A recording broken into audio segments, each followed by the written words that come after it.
Hello, everybody from Social Work 668. Welcome to session 10. Today, we are going to talk about measurement in preparation for our final assignment for this course, which is the program evaluation.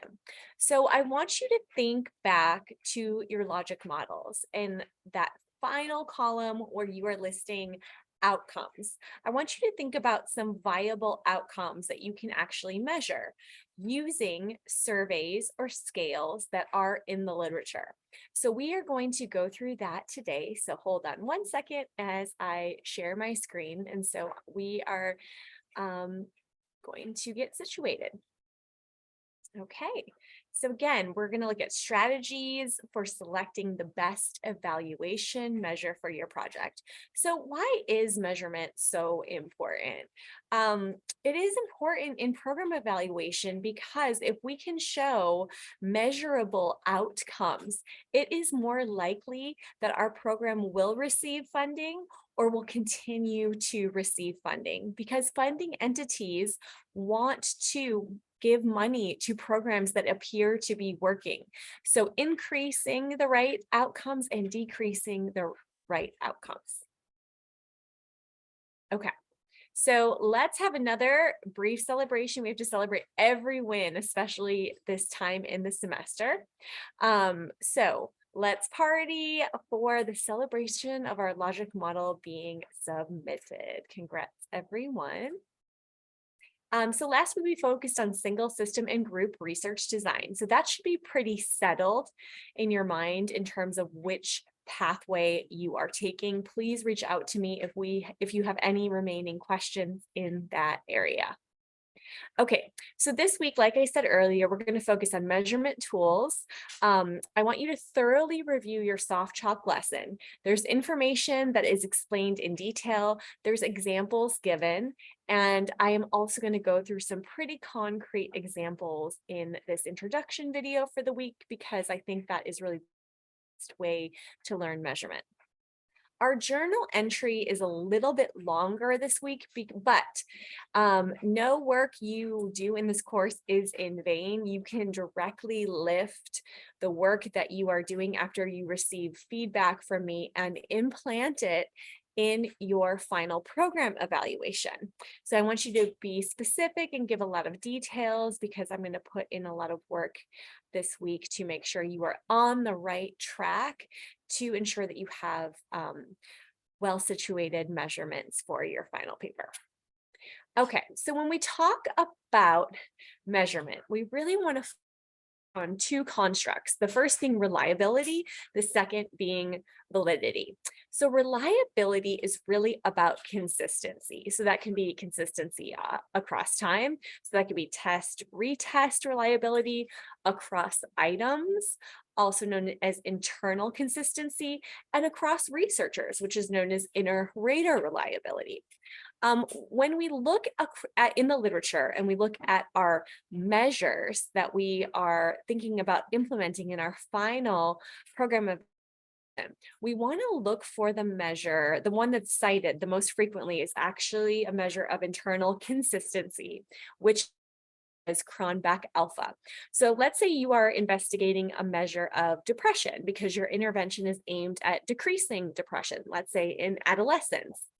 You are going to look for a scale that has a Cronbach alpha of at least 0.85, so 0.85 or higher. And that shows you this measure of internal consistency or how closely related a set of items are as a group. It is considered to be a measure of scale reliability, which means that, let's say you're implementing the PHQ-9, which means that you are giving your clients 9 items related to depression, and there isn't a random item in there that, let's say, gets at excitability or anxiety or any other thing that doesn't hang with depression items. Okay, let's shift gears and talk a little bit about validity. So there's 5 main types of validity. So validity is a construct that refers to how well an instrument measures what it is intended to measure. So that would mean that you are indeed using the PHQ-9 measuring for depression and not anxiety. So this means that it is trustworthy. And that can happen through face validity, which is really the most basic type of validity. And it's also associated with the highest level of subjectivity. But this is really just, do these items make sense? When I read through them in a list of questions, can I believe that they are actually measuring depression? It's not really based on a scientific approach, but you're really kind of eyeballing it and saying, does this make sense? The first level of validity. Next is construct validity, and that's related to an assessment of suitability of the measurement tool to measure the phenomenon being studied. So for your outcomes, you may or may not have thought yet about tools or scales that you can use to measure each of them. So you really want to select ones that have construct validity attached to them in the form of a scale in the literature. So some of you have, let's say, up to 7 outcome measures. You want to pick maybe 2 or 3 of them. Don't use the entire scale don't use all 7 items that you listed for outcomes, because some of them actually not yet have a measurement tool attached to it that has construct validity. Third is criterion validity, which involves comparison of test results with an outcome. Formative validity refers to an assessment of effectiveness of the measure in terms of providing information that can be used to improve specific aspects of the phenomenon. And lastly is sampling validity, which is similar to content validity, that ensures that an area of coverage of the measure within the research area is vast. So the link that I have attached below actually gives you more information about reliability, validity, and acceptability of certain scales. So please dive a little bit more into that if any of this information is confusing. So next, I'm just going to shift gears for a second before going back to measurement and talk about evaluation measures. So 99% of you in this course will be doing what's called an outcome evaluation. Every year, I get a few students that really want to do a process evaluation. And if that is you, based on your reading of the Royce et al. Textbook, and you're like, this is exactly what I want to do, please come see me, because the measurement tools and strategies differ. So first, I'm going to go through process, and then I'm going to look at outcome evaluation. So process evaluation differs in the sense of it assesses how a program is developed and implemented. So it looks at the process of it rather than the actual outcome of it. And it may investigate a program's structure and operations. So it really looks at how the program is being implemented. Under what conditions does it work? Is the population of focus participating at expected levels?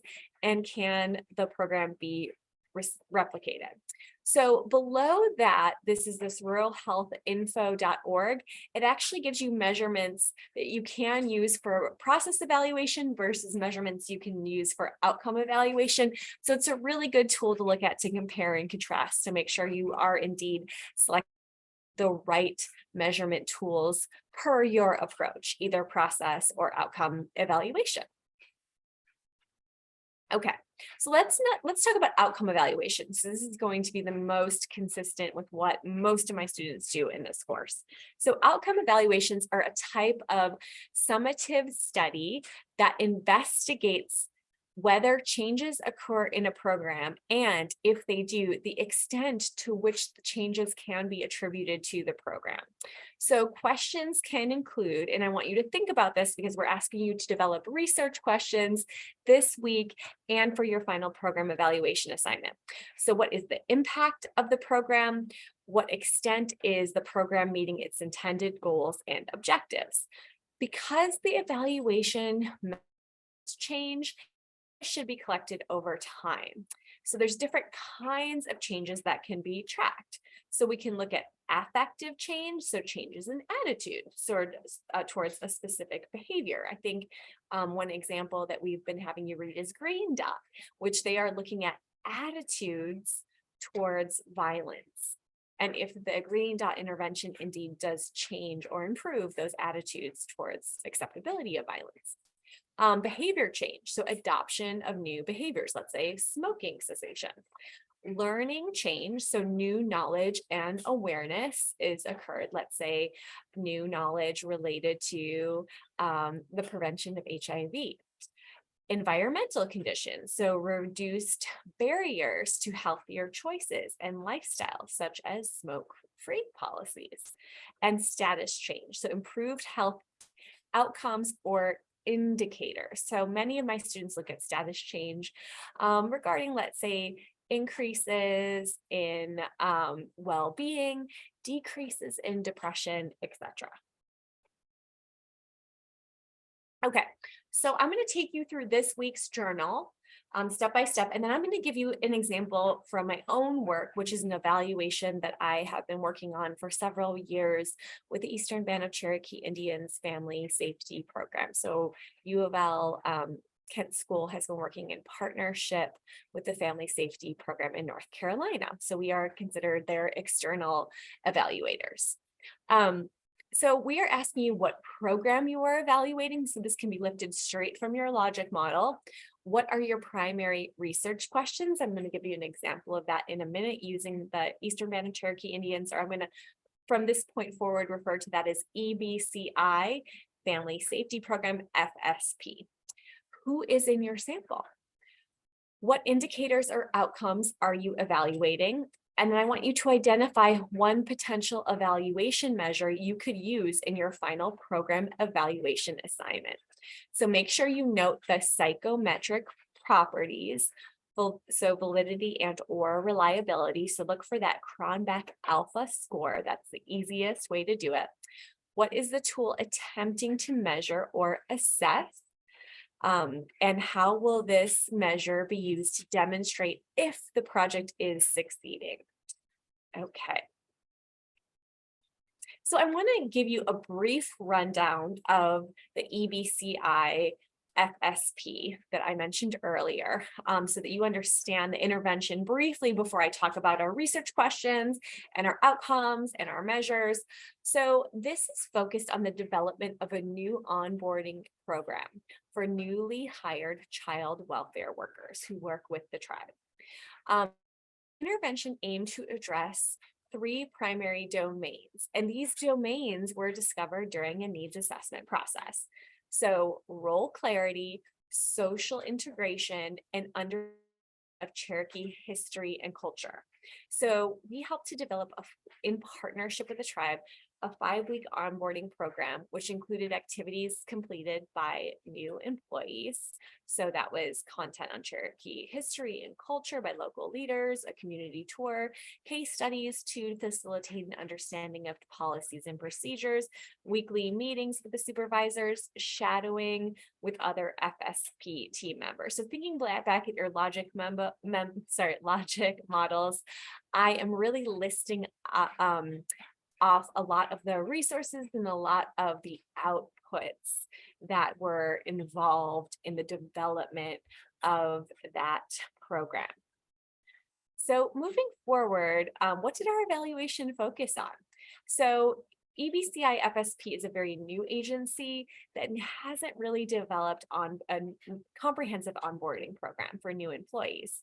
There's a lot of variation between how employees were onboarded between units.